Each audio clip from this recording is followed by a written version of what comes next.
Depressed, frustrated, sad, confused. You want answer. Let's talk. Give me a message sa page ko sa Philippine Dating Coach and you can have one-on-one coaching with Coach Baze, your dating coach. Just please subscribe to my channel and hit the bell button. I just wanna live in this moment forever. 'Cause I'm afraid of living couldn't get any better. Starting giving up on the word forever. Until you gave up heaven so we could be together. You're my angel, angel baby, angel. You're my angel baby, baby, you're my angel, angel baby. Ayun, napakadaming pakulo, no? Kala mo talaga, singer na singer. Yeah, I enjoy singing. At minsan, i-share ko yung pagkanta. Pero ang corny, admitted ako, guys. So, yeah, that's corny. Pero, of course, nandito kayo ngayon just to talk about this. Pasensya na sa mahabang intro. Pero paminsan-minsan palitan natin intro natin ng mga kanta. Yeah, that's cool, right? Anyways, pag-usapan natin to today.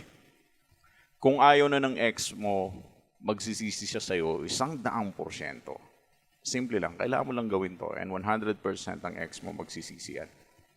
Una sa lahat kasi, lagi mong tatandaan, keep in your mind na hindi naman kasi makikipagrelasyon sa'yo yan nang hindi ka talaga niya gusto. Alam mo yun? 1 year na kayo, 2 years na kayo, 4 years na kayo, o months pa lang kayo. In the very first place, hindi magko-commit ng relationship yan kung hindi ka talaga nagustuhan yan at wala talaga siyang in-invest sa'yo. So, the first day na umoo siya for the relationship, whether yung lalaki man o yung babae, yun yung feeling na gusto mong maramdaman niya. Tama. Yung feeling na yun, example, nangyari yun November 5, 2020. Kunyari lang November 5, 2020, 1 p.m. ng November 5, 2020, yung nafe-feel niya sa'yo is yung eksaktong pakiramdam na mahal ka niya. Kaya nga siya umoo Kaya nga naging kayo Kaya nga may angel baby angel, di ba? Kumbaga, talagang nagkaroon kayo ng relationship. November 5, 2020, 1 p.m. At yun yung eksaktong feeling na akala niya totoo. Pero time comes na biglang nagkagulo, nagkaganito, nagkaganyanan, nagkalamigan, hanggang iniwan ka na niya. Oh, yo! That sucks. Until he or she dumps you. And that day, you became pathetic. At lahat ng tungkol sa kanya ay nakakainis na. After nung day na iniwan ka niya. Kasi nalalamig na siya at parang wala siyang pakialam sa history niyong dalawa, wala siyang pakialam sa relasyon niyo, wala na siyang pakialam sa mga kung ano-ano mang nangyari sa inyo. At hindi bakas sa mukha niya ang pagsisisi. Hindi lumalabas sa itsura niya na nagsisisi siya na nagkiwalay kayong dalawa.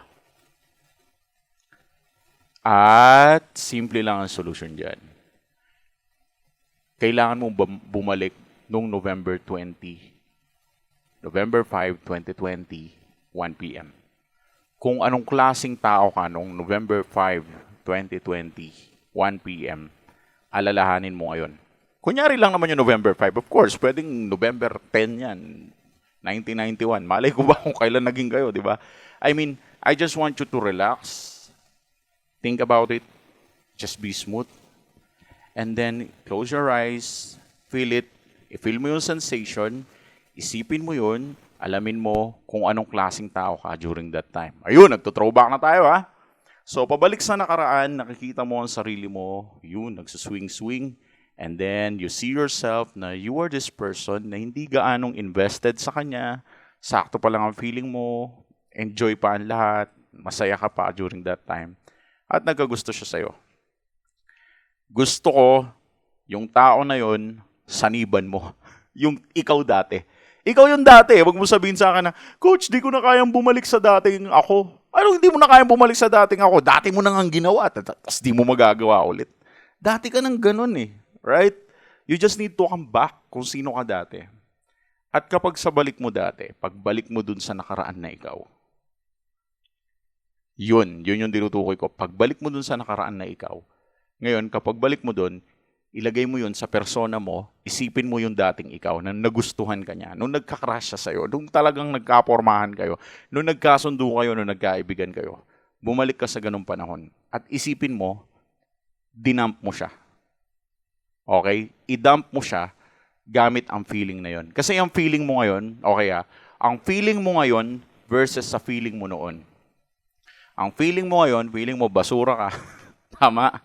Ang feeling mo ngayon, less confident ka na, wala ka ng confidence sa sarili, hindi ka na believe sa sarili mo, pahiyang-pahiya ka na sa sarili mo, grabe, ang iya, parang yung kasalanan mo talagang panghabang panahon na. At higit sa lahat, parang lumpo ka na, parang wala ka ng, alam mo yun, wala ka ng paniniwala sa sarili mo. Yun yung feeling mo noon, yun yung feeling mo ngayon versus yung feeling mo noon. Yung feeling mo noon kasi masaya ka lang, okay ka lang, buhay ka, saktong nakikilala mo pa lang siya, you're fine, you're okay, you're completely, you are just everything that you want during that day. Gamitin mo yung feeling mo noon habang dinadump mo siya ngayon. Okay, I'm just, this is very deep. It's actually subconscious thing eh. What I'm doing right now, what I'm teaching you right now is how to bend the reality. Malalim to bending reality ang tinutukoy ko. So kapag sinabi nating bending reality, ibig sabihin, ito yung talagang yung reality talagang binabaliktad mo out of nowhere. Kaya nyo bang gawin yan? Of course, kaya nyo. Kaya nga tinuturo ko, you can bend the reality. It's in your hand, man. A girl, man, syempre, babae, lalaki kayo. You can bend the reality according to what you want.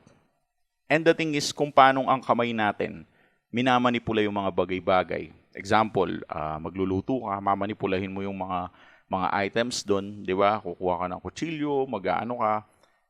Lahat ng yun, ginagamit mo ang kamay mo. And right this moment, hindi ang kamay mo ang gagamitin mo, kundi yung utak mo. I want you to trick your brain to bend reality. Bend reality.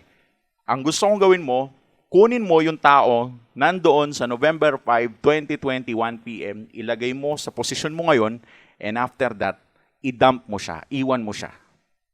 Sobrang deep nito. Kung medyo nasa stage ka na naiintindihan mo ako, di mo na kailangan ulitin yung video. Pero kung medyo nalilito ka sa sinasabi ko, you can repeat, watch the video again, panoorin mo ang video ulit, at doon ipapakita ko. What I'm just saying is you just bending the reality. That's all you need. Of course, you just have this infinite question about this shit. Anyways, I'm doing this sa mga clients ko. If you want, you can talk to me one-on-one and I can teach you more of this one. And of course, I can give you comfort towards my advice and I can give you suggestion kung ano nga ba ang dapat mong gawin.